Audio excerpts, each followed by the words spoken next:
Со мене вечерва е директорот на ЈЗО Општа болница, Наке Гогов. Докторе, добре дојдовте во вестите. Цел ден зборуваме дека Струмица е пократка со неколку лекари и медицински персонал. Што се случува во болницата? Еве денеска го имаме фактот дека 21 пациент е веќе позитивен на COVID-19. Во Струмица состојбата е алармантна заради зголемен број на пациенти кои што се лекуваат во болницата, тоа се околу 40, и пациенти кои што се позитивни, но не се симптоматски активни, за да може да бидат хоспитализирани. Тие се изолирани во домашни услови. Од персоналот имаме 20 колеги кои се во изолација и 3 медицински сестри исто така кои се позитивни, а се во изолација во домашни услови. Така, спомнав дека капацитетите се полни и пред да го започнеме разговорот, спомнавте дека веќе во моментов се представници на Министерството за здравство и преговарате да се направат дополнителни капацитети, бидејќи буквално Струмица почнува да ни врие.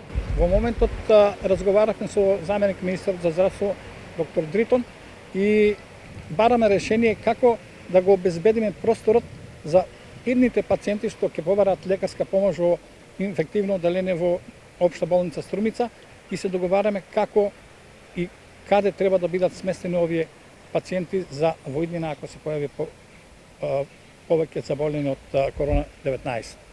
Така, Струмица и она како бореше, тоа е реалната слика за струмичката болница со лекари, па и медицински персонал. Што се случува? Не побаравте ли помош и поддршка еве од централата? Побаравме помош и поддршка од Министерството за здравство.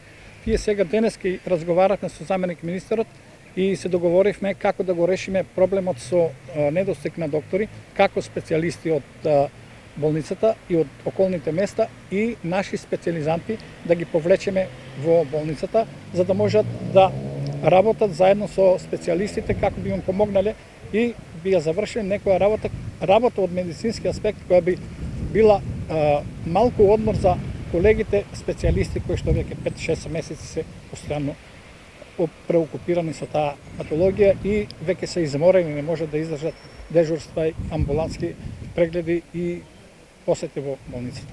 Така, доктора, иако веќе многу пати спомнувано апелите од лекарите. Еве Струмица сме сведоци дека во последните неколку дена известувавме дека сме и недисциплинирани, не носиме маски, преполни кафе барови и така натаму. Вашиот апел?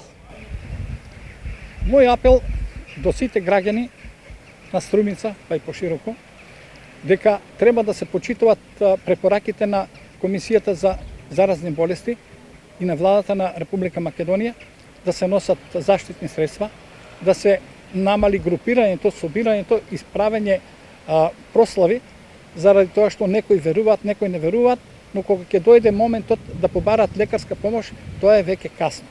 Некои не се јават, се додека можат, нели се движат, штом паднат и ќе дојдат веќе е касно за да се даде лекарска помош. Затоа таквите пациенти во тешка клиничка слика се многу тешки за лекување, а и може да завршат лошо. Затоа треба да ги почитуваат препораките, уште еднаш ќе кажам, на Комисијата за заразни болести на владата на Република Македонија, за да може да се намали бројот на позитивни и пациенти кои што се заразени од COVID-19.